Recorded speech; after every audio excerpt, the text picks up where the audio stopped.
Good evening, everyone. My name is Nisha. I am the Job Developer and Placement Coordinator at Mount San Jacinto College.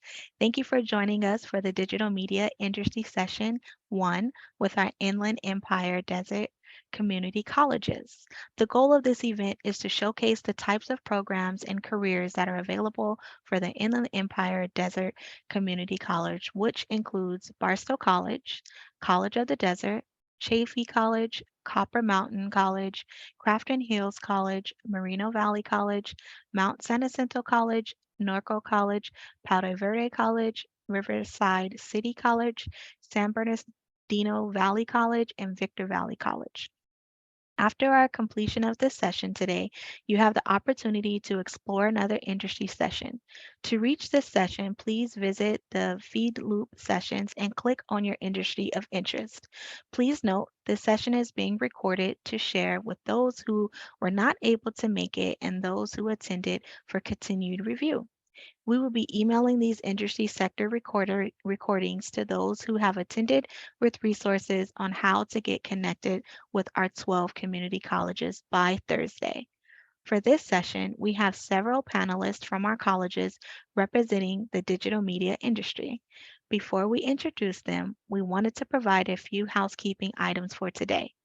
We will be asking our faculty members some questions, but if you have a question about our digital media programs, please raise your hand in Zoom or enter your question in the chat, and we will pose these questions to our panelists. But to get started, we are going to share our panelists and introduce themselves. Please introduce yourselves. Hi, everybody. My name is Scott Hernandez. I'm professor of film and television here at Riverside City College.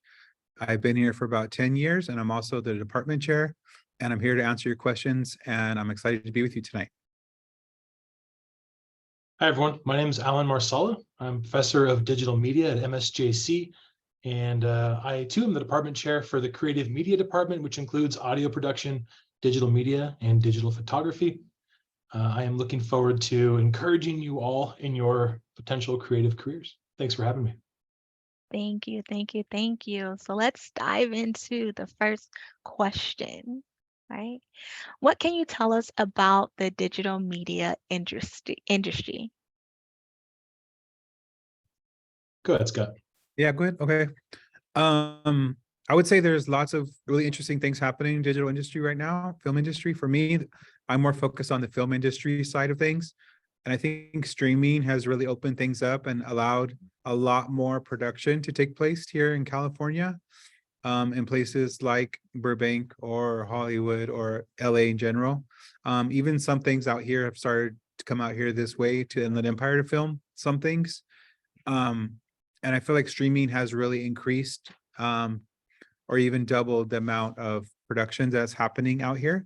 So it's given my students a lot more chances or a lot more experiences to get hired in that field, depending on what they want to do. So depending on what you want to do, there's a lot more opportunities for you to get into the business. And we have a lot of students who are currently working in Burbank and Hollywood right now. And there's lots of exciting things happening. I would say especially in things like audio. So audio, sound design and audio recording, and then also for my department, editing. So film editing and television editing seems to be really in need field right now. Thank you. Professor Marza? Yeah, I think what's fun right now about digital media as a whole is how quickly it's changing.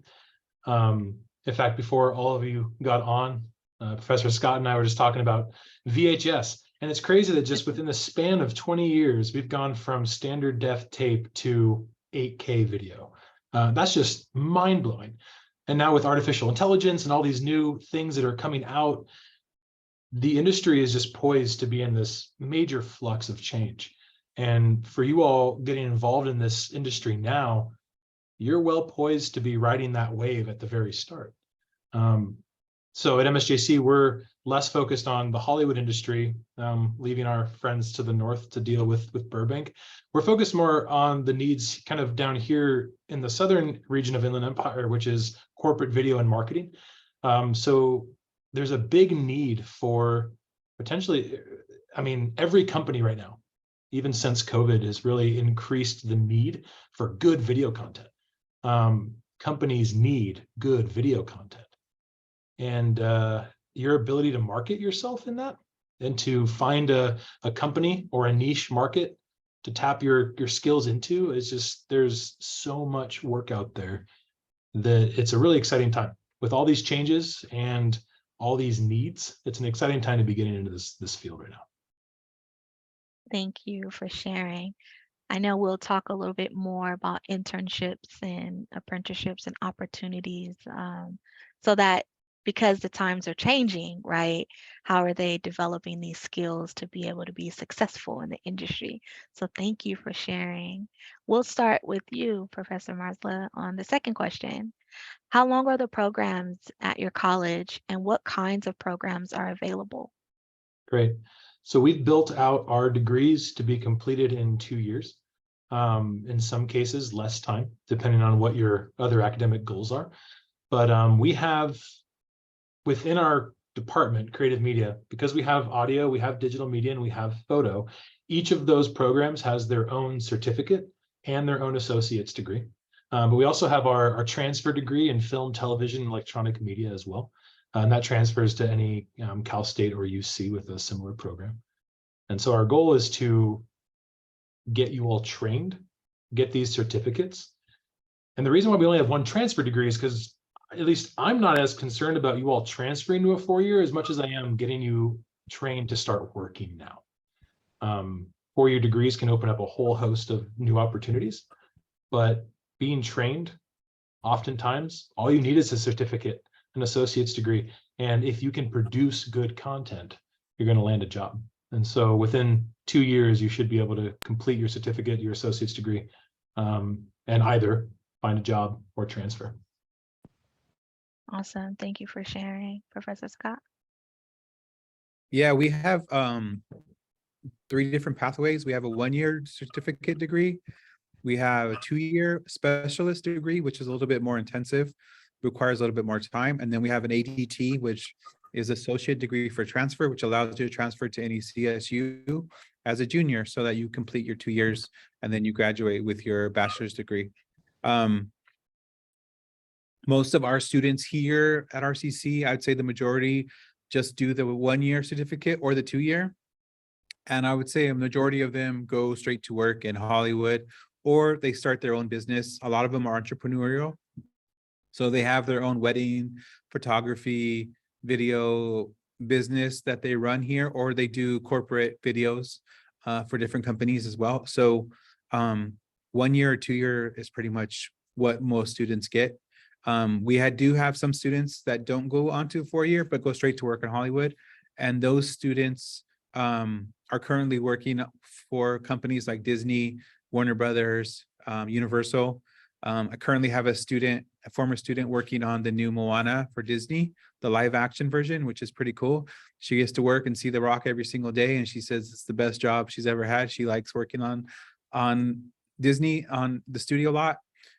She works in post-production and she works in effects. And she just has a 2-year FTV RCC degree.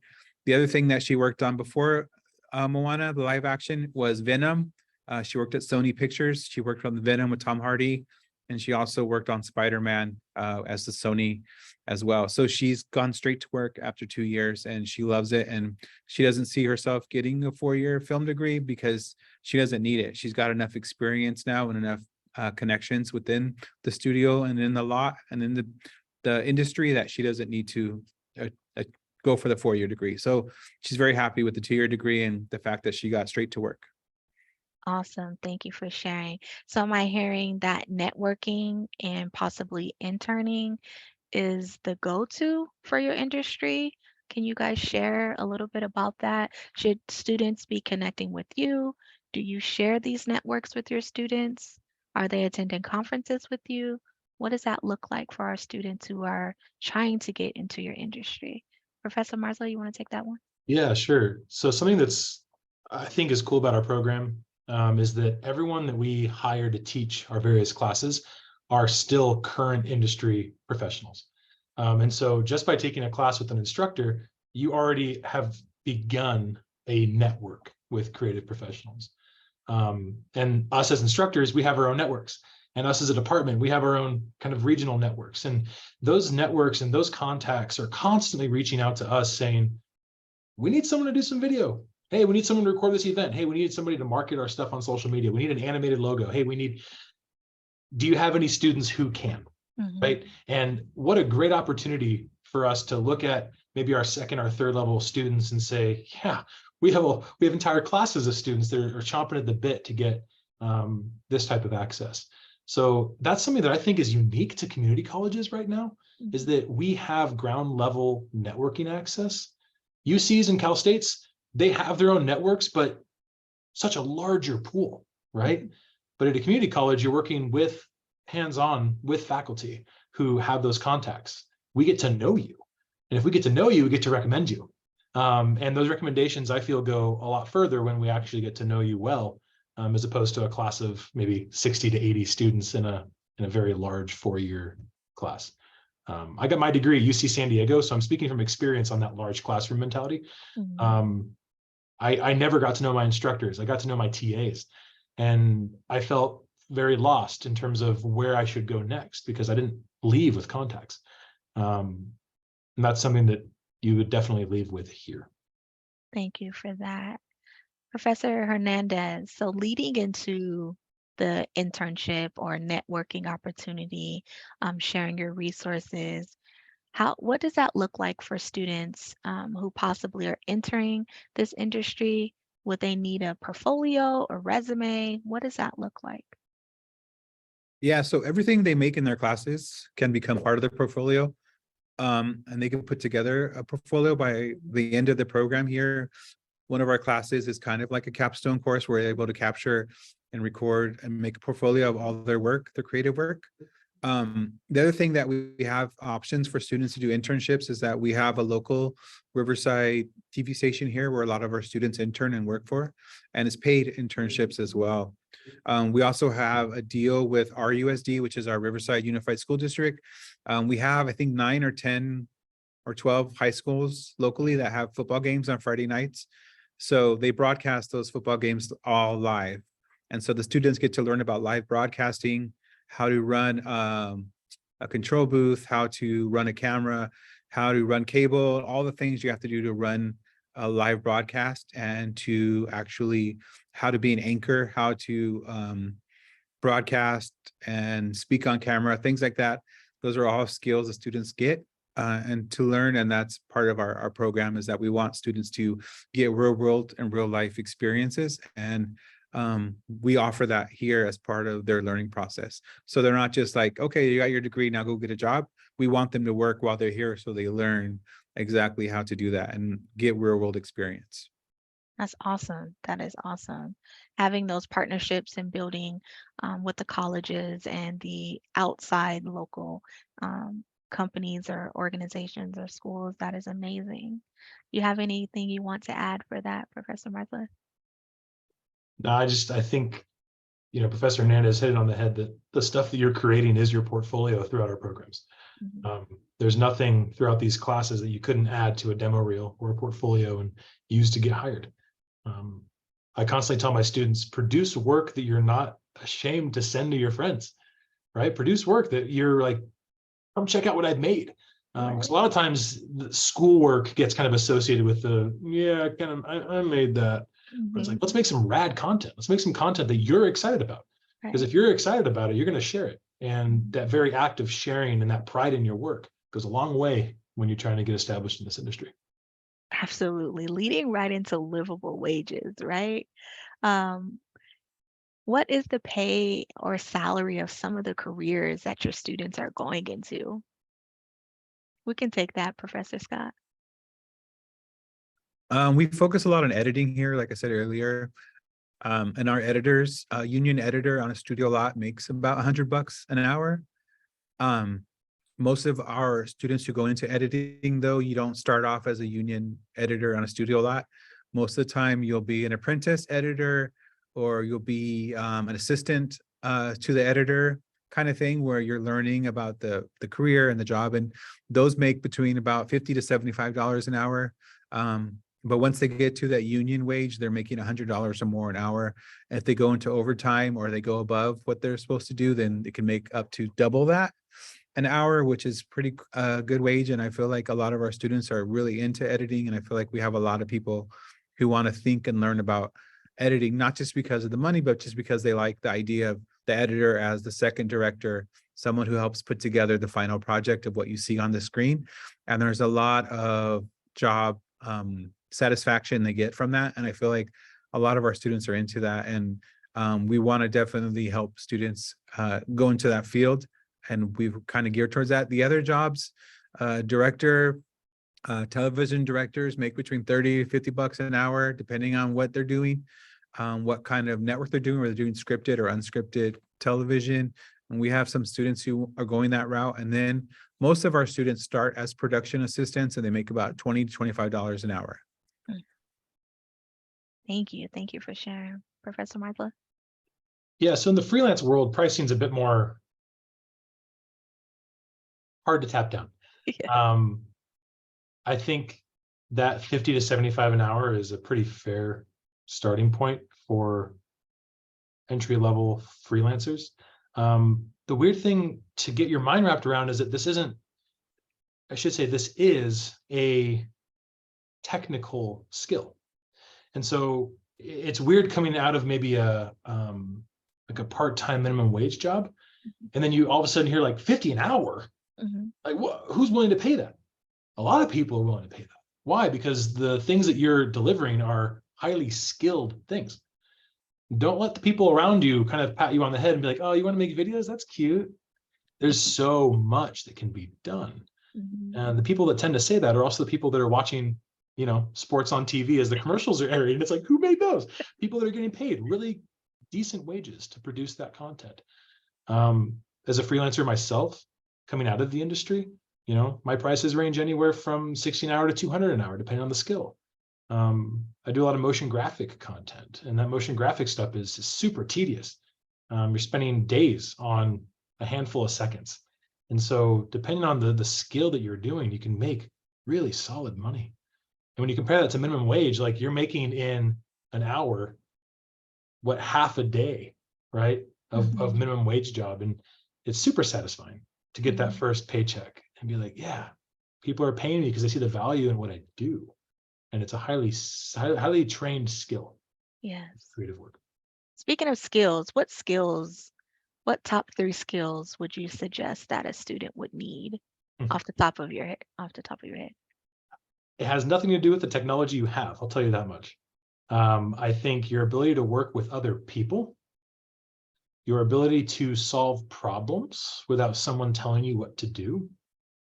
I wanted to have a nice square 3, but I don't. All I got is those 2. Fine. I think if you can work That's with other fine. people really well and you can solve your own problems, I mean, you can be thrust into any creative position and you're going to do quite well with those 2 skills. Professor Scott? Yeah, I really like what he said, what the professor said. I think that problem solving is probably number 1. You got to be able to problem solve. Number 2 is you got to be able to work well with others. And you got to be film and television are the most collaborative art forms that there are, because you constantly have to work with audio and with camera, with lighting and electrical. You have, you know, set deck, art department. You have so many different fields that work together as one unit to create something, and to create something visual usually, right?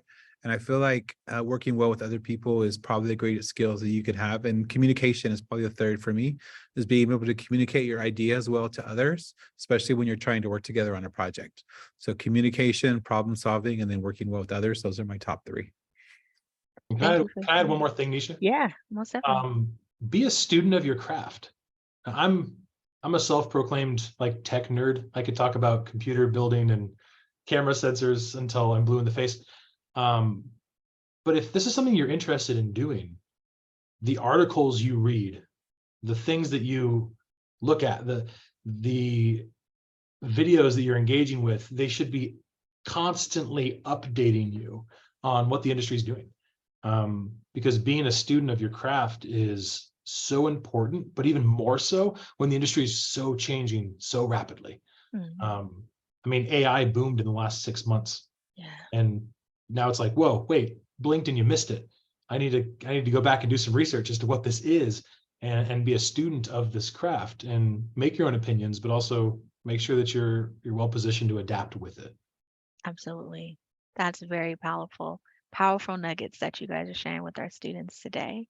I know you talked about uh, current positions that your students have held in entrepreneurship. The next question, Professor Scott, what are some of the things that students have done after graduating? A lot of my students, like I said, go work in Hollywood. A lot of them are freelancers. Some have joined unions within the film and television industry. Majority of them do join the union, and they do work very consistently when they do that. Freelancers have a little bit of a tougher job because it's more about who you know and about networking and meeting people and getting that next gig lined up once your current job ends. So for me, I worked at Disney.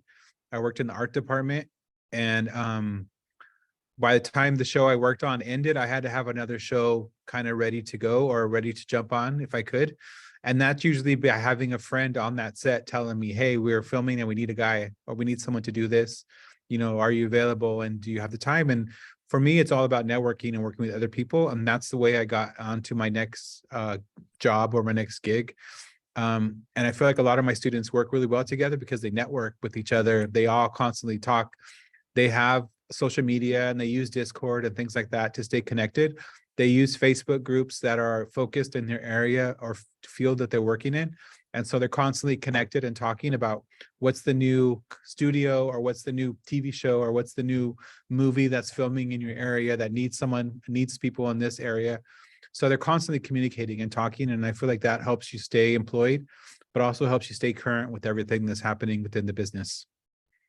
Thank you for sharing. Facebook, LinkedIn, that's huge too. The power of networking. Great tips, Professor Mazza. Yes, that I agree. Absolutely, absolutely. Let's get to a question from one of the students. What advice would you give for students who are more geared to screenwriting and storyboarding? Scott, that's you. Yeah, that's definitely a skill. We do offer screenwriting here at RCC. We offer it in our English department and we offer it in our film department. So you can take both and learn two different skills because the English department will teach you differently than how the film department will teach you how to write a script. We're more focused on shooting scripts and producing the scripts for production. So, you know, our scripts will be a little bit different, but that is an option. A lot of community colleges do have some screenwriting courses, but to go into screenwriting as a profession, I was actually focused on screenwriting, and I did my bachelor's in fine arts at a UC in screenwriting because the department offered creative writing and screenwriting, and that was my emphasis. And that was my main focus. If you're interested in storyboarding, I might recommend also doing animation because animation does a lot of storyboarding. It's a lot of drawing.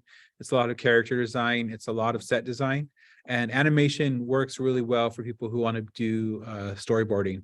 So I would look at both things, screenwriting, check the English department if they don't have it in their film department, and then also animation for screenwriting. I mean, for storyboarding, animation is a really great place to do that.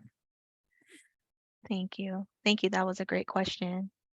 Last question. What kind of resources are available to students at your college? Professor Marza, you want to take that one? Yeah, I think the important thing to know, like when you come and take courses, is that you're not doing it by yourself.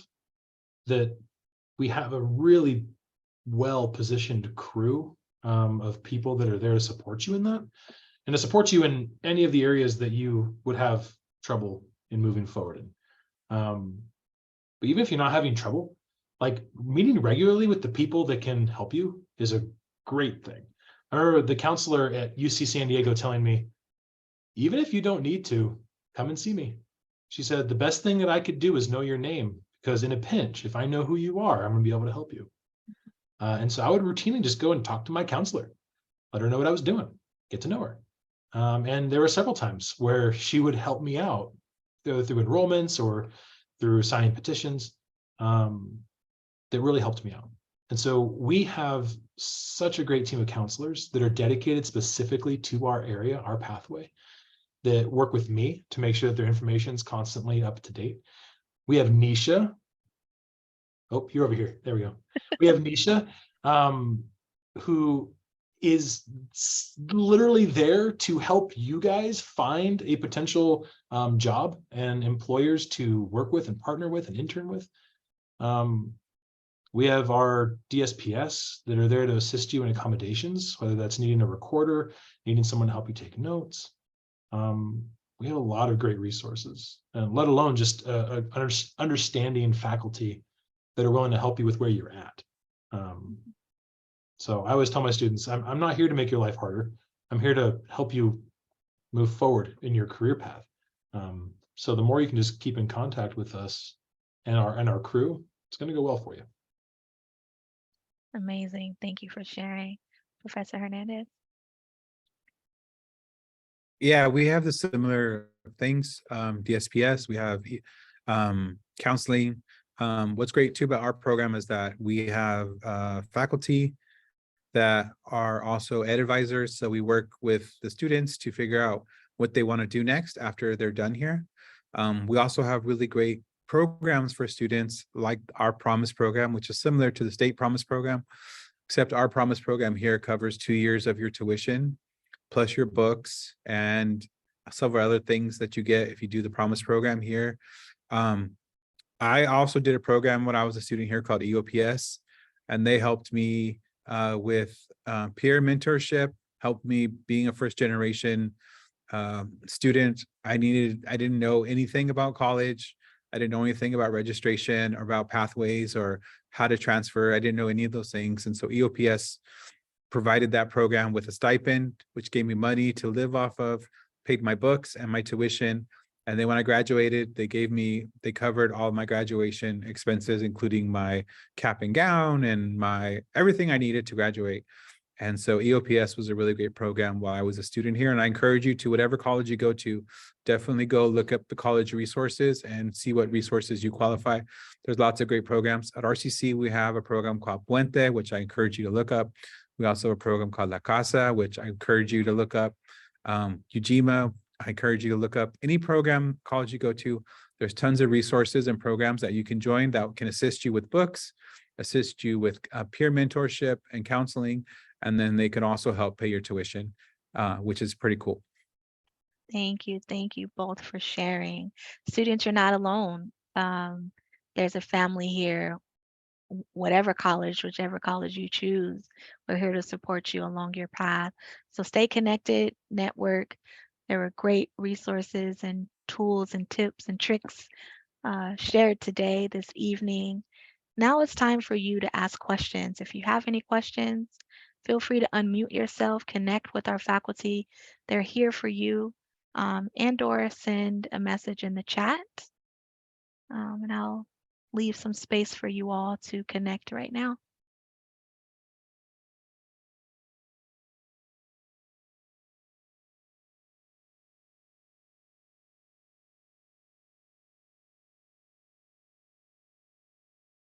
And that's okay.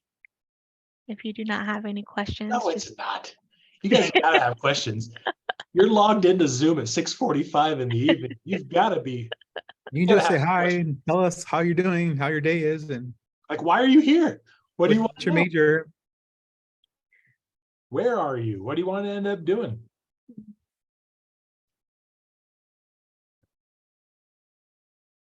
unmute, connect with our faculty here. They're here for you all. Feel free.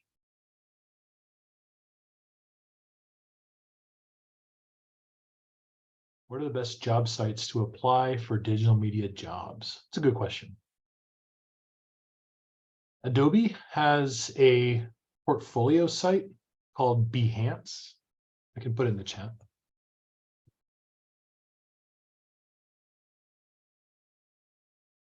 This is Adobe's attempt at like social media meets portfolio for creative professionals.